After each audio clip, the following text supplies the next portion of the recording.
Hello, good people. If you are here for a quick draft profile, feel free to click the link here above or in the description below.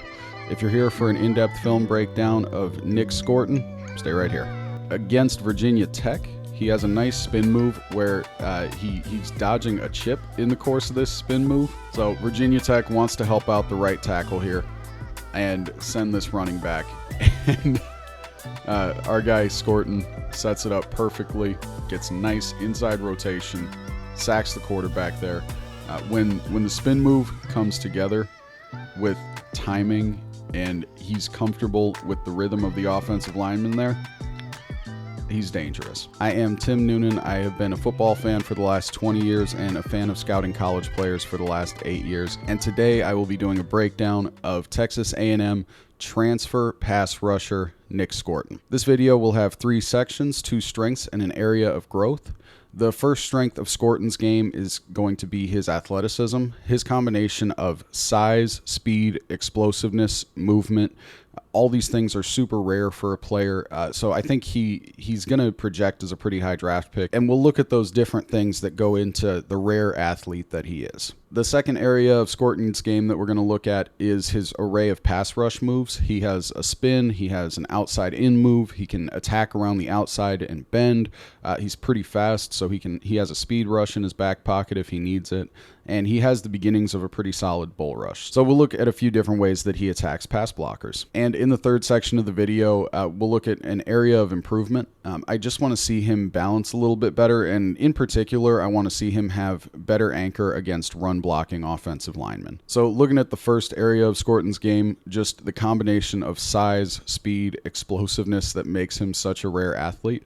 We're looking at this clip from the game against Wisconsin last year, and all these clips are going to be from 2023 when he played at Purdue. He's currently a Texas A&M Aggie. Really excited to see what he does for them, but all these clips are from his time last year at Purdue. So looking at him matching up here, gets a nice inside move on an NFL offensive lineman. This right tackle, Riley Mahlman, is going to be an NFL offensive lineman. His counterpart on the left side, Jack Nelson, also going to be an NFL offensive lineman. So this is a good test for our guy Scourton here.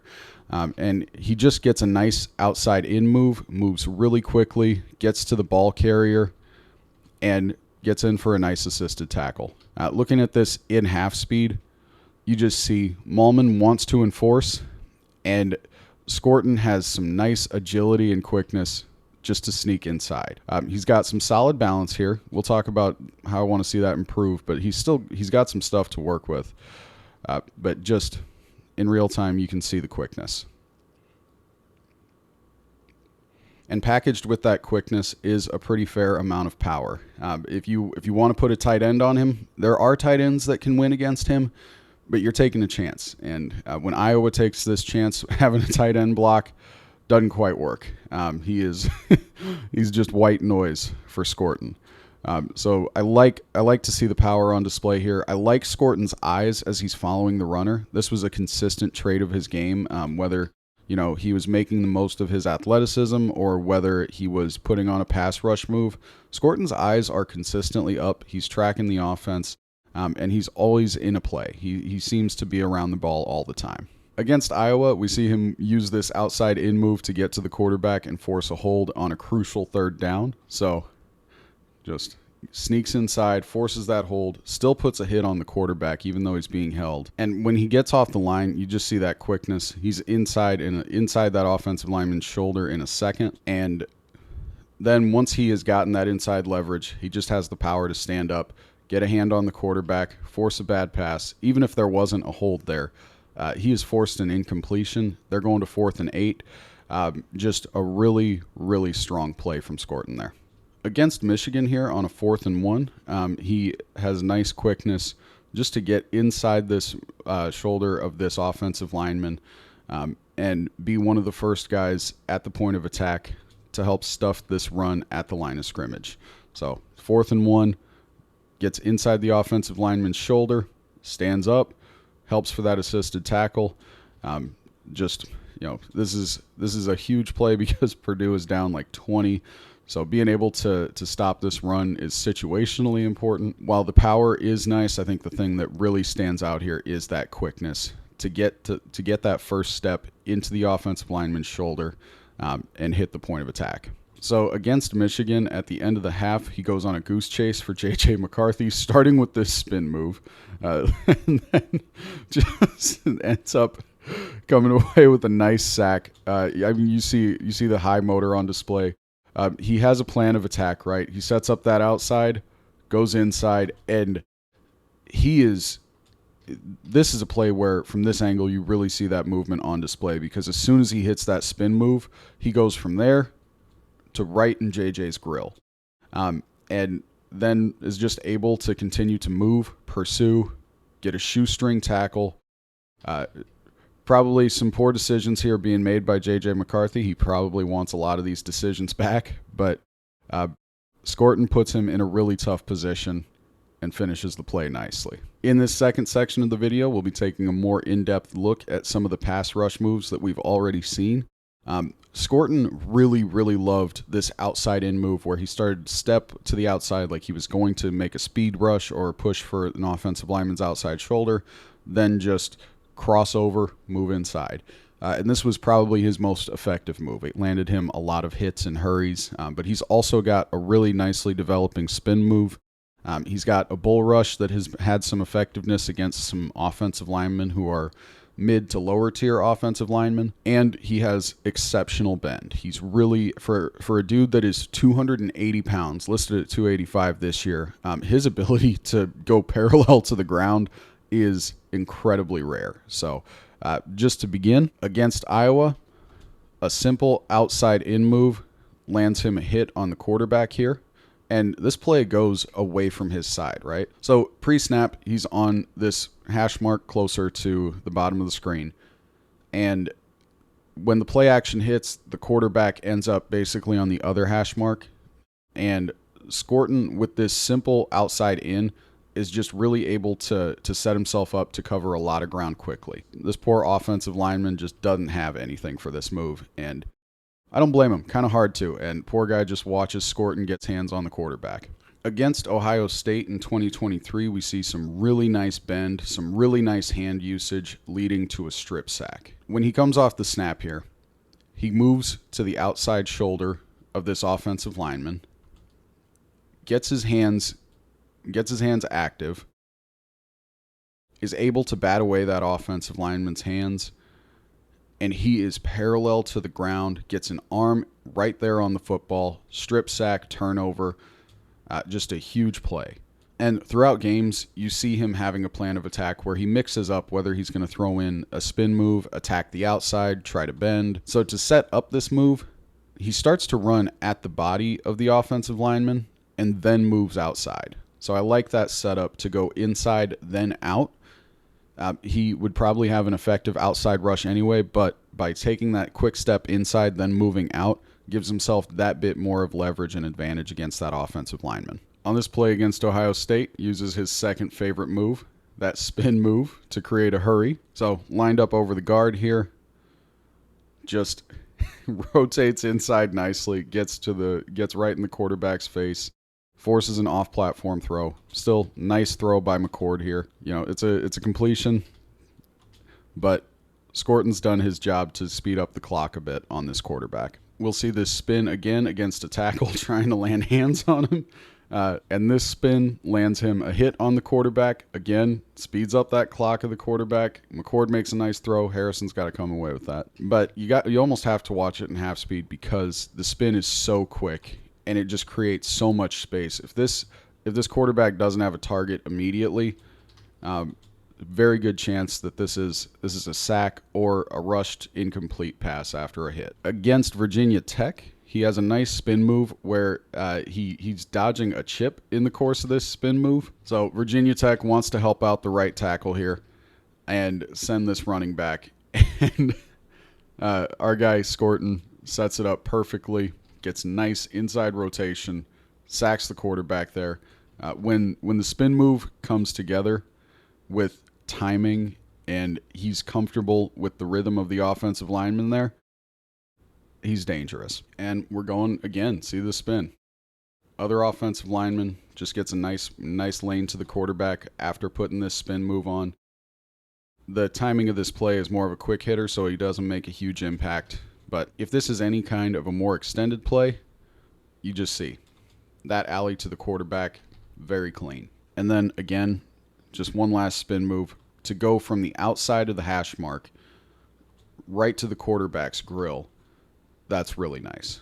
He's covering a lot of ground with this move. It's nicely in timing.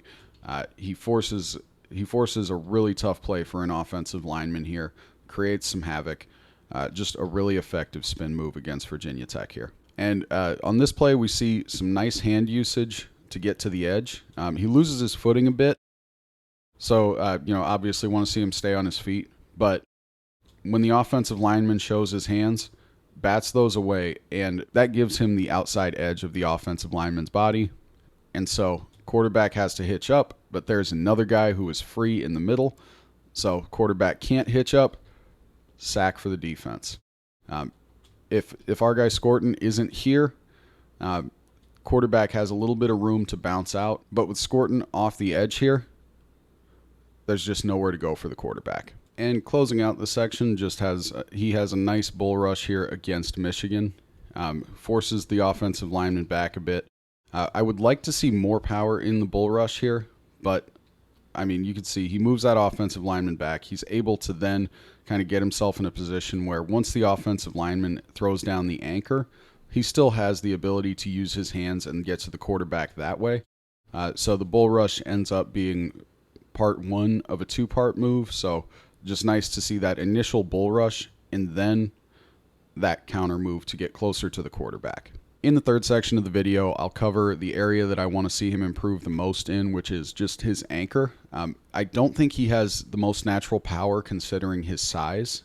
Being 6'3", 6'4", and about 280 pounds, I did expect him to have more gravity, to be able to anchor down and stop the run a lot better than he did. So I mentioned earlier that he plays with his eyes up a lot of the time, and what that can lead to for a defensive player is keeping your eyes up and your pads rise as you're looking for the ball in the ball carrier. And it's really a fine balance of being able to keep your eyes up, keep your eyes in the backfield, and keeping your pads low. So as a technique note, I think that's something that could improve that. But the bottom line is I just want to see him anchor down on run plays better. I would like to see more power in his bull rush. Just across the board, I want to see him generate more power in his game because I think he has it at his size. And I think harnessing it is more a matter of technique rather than hitting a weight room or gaining more weight or anything like that. So against Wisconsin here in 23, this is kind of a one of the worst case scenario plays where his pads are high, his hands don't land, and he gets knocked off position by a really strong tackle in Jack Nelson. So you just see Nelson has those hands landed. He's driving our guy Scourton off the ball, and Scourton's eyes are up. He's trying to read and react to this play. He's trying to anchor down, and he just cannot. He can't put his feet in the dirt and stop Nelson from moving him about 4 or 5 yards downfield. This is a really nice play from Jack Nelson, but for Scourton standing at 280, I would like to see more resistance against one of these top offensive linemen. Against the other offensive tackle, Riley Mahlman, he has a difficult rep in the pass rush where Mahlman just hardly gives up any ground. Scourton comes in with high pads. His hands do not land. He's not able to get a spin going. He can't hit that outside in. Mahlman just takes a great position. Mahlman has a ton of power, and Scourton just doesn't have the high-level bull rush that you need to really throw an offensive lineman like Mahlman off kilter. Against Ohio State, he attacks inside and starts to blow up a run gap, but what ends up happening is the tight end, Cade Stover, NFL tight end now, he was drafted this year, so very strong, capable blocking tight end. I just want to see Scourton be able to anchor down a little bit once he has gotten that inside leverage here. So you just see Stover walks him out of the play, and the gap that Scourton has blown up doesn't make a huge impact on this one. So at some point around here, right, I just want to see him be able to put his feet in the dirt, stop on that hash mark, and be able to anchor down and tighten up this run lane. Because if he can do that, that's just going to create more congestion where his teammates have a little bit of a tighter space to go and make a team tackle on this running back. And in combination with the power that I want to see improve, I just want to see him improve his balance a bit. Against Michigan last year, you see on this spin move, he just ended up on the ground. Part of that is due to this chip, I think. Blake Corum has a nice little chip here to help out the offensive lineman. So, it's nice that Scourton draws that attention. I just want to see a little bit more balance because there were just a few too many times that in the course of pass rush moves, he would end up on the ground. And I don't think he's a liability or anything for this reason. I think this is just a sign that he was a developing pass rusher last year who needed to continue to develop more comfort and balance as he was attacking quarterbacks. And earlier, we did see him do pretty well against a tight end on a split zone block. Here, we see him do not quite so well. This tight end, number 83, takes him out of this play. And for an outside linebacker who is rated to go in the first round, I just want to see more consistent anchor against these plays, because if you cannot tighten up these run lanes, it's going to be very hard for an NFL defensive coordinator to throw you out there for all 3 downs, especially those short yardage situations or those obvious rushing downs. Same thing here. Split zone, tight end comes down, kind of takes him out of this play. And what concerns me here, besides being kind of knocked out of the play there, is the force of the tight end's block doesn't really, the tight end isn't blowing him up on this play. What really takes Scourton out of the play is his eyes dropping, because he's trying to create some anchor. He's trying to just stay stout and not give up a ton of space. And when his eyes drop, that leaves space for that running back there. So I want to see him put it together where he can anchor and keep that position against tight ends like he does on that play, because, again, the tight end doesn't blow him up on that play. The tight end doesn't wash him out of that play. The tight end blocks him a little bit, but Scourton really drops his eyes to level a strong hit. I really do think he has the power to stand up this tight end and keep his eyes up to tighten this run lane. Now, he definitely does have the ability to anchor. And when I say that I believe that he can stand up against that tight end, this is why. Because he's standing up against this offensive lineman, this number 67. Just gets off the line well here. He's low. His hands are into the chest of the offensive lineman. Doesn't give up any ground. If the run comes his way, his eyes are up. He's got the ability to shed off of this blocker. If he can do this consistently, he is a 3-down outside linebacker, and his stock in the draft will skyrocket. And against Virginia Tech here, even if the anchor isn't my favorite, even if I would like him to put his feet in the ground a little bit more and hold his ground a bit better, he's still holding his position pretty well against this offensive lineman. He's got this arm in the offensive lineman's chest, and his eyes are up, and he's able to just be a part of this assisted team tackle here. These are the kinds of plays that show me he has the ability to put this power to use. I just want to see it on a consistent basis. If you like the video, make sure to take a second to hit the like button, subscribe to the channel, and hit the little bell so that you know the next time I'm on here talking about football at the pro or college level. If you want to see how I take this film analysis and turn it into a film grade and think about where Scourton might fit in next year's draft and in the NFL, click on the video linked above here. That will also be in the description, and you can check out the full draft profile that will show my grade, the teams I think he fits with, where I think he goes in the NFL draft, and who his pro comparison is in the NFL right now. There's a player who plays for the Packers who I think is a pretty one-to-one comparison. So if you've been interested in the film, give that video a look. Let me know what you think. If you have any thoughts, please leave a comment. I do really appreciate interacting with commenters. The handful of comments that I've gotten have shared some cool thoughts about the game, and it has been fun the couple of times that I've gotten to go back and forth with commenters. Thank you for your time. Hope you have a great day.